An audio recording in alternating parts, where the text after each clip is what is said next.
Živijo, tukaj Valentin. Govoril bom o vlogi nevladnih organizacij, o njihovem vplivu na družbo.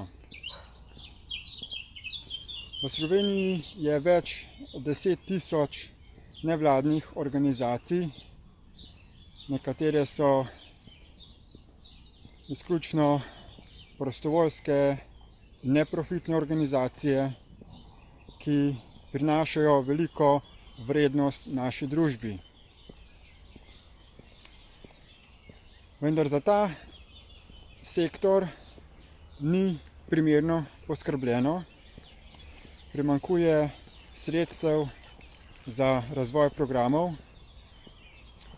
in zaradi tega je potem prikrajšana širna družba, zlasti posamezniki, ki so v socialni stiski, ki jih sistem zavrača zaradi birokratskih pomanjkljivosti, zaradi nerazumevanja ljudi, ki postavljajo zakone, ki so na vplivnih družbenih položajih.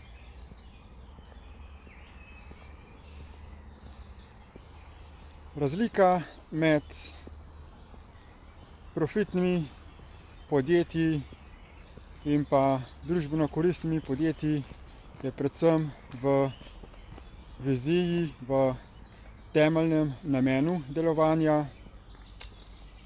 Vsako podjetje, tudi profitno, mora sicer poslušati kupca, razumeti potrebe in z neko storitvijo ali izdelkom zadovoljiti to potrebo na trgu. Vendar profitna podjetja postavljajo družbeno koristnost na zelo nizko mesto na lestvici prioritet. So pa potem organizacije,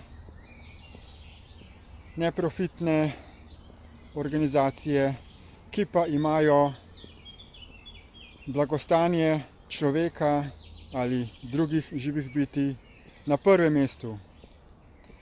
Vendar ravno ta podjetja z veliko večjo težavo pridobivajo sredstva za svoje delovanje. Razni razpisi, in državni in evropski, so tako napisani, da je potrebno veliko časa in strokovnosti, da se pridobi neka sredstva, pa še to je velika loterija. Zato se sedaj izvajajo razne delavnice in predavanja, da bi se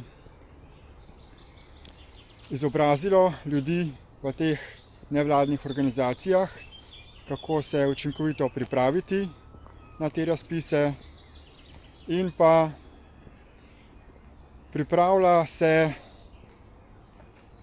nek pravilnik, neka priporočila za pripravljalce javnih razpisov, zato da bodo lahko svoje razpise pripravili na tak način, da bodo čim bolj vpisane na kožo potrebam in delovanju nevladnih organizacij.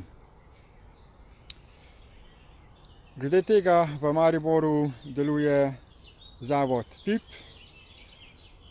ki je tudi izvedel zelo zanimivo predavanje, ki sem si ga udeležil tudi jaz. In priporočam vsem nevladnim organizacijam, da se čim bolj poslužujejo raznih teh brezplačnih izobraževanj, da se bo nevladni sektor opolnomočil, da bomo bolj uspešni pri svojem delovanju, še posebej pa pri uresničevanju nove strategije nevladnega sektorja, ki predvideva, da bo vse več javnih storitev prevzel ta nevladni sektor, ker se je opazilo, da pač javne državne ustanove ne zadostujejo potreb ljudi. Več povezav glede tega pa si oglejte še v opisu tega videoposnetka. Hvala za posluh in nasvidenje.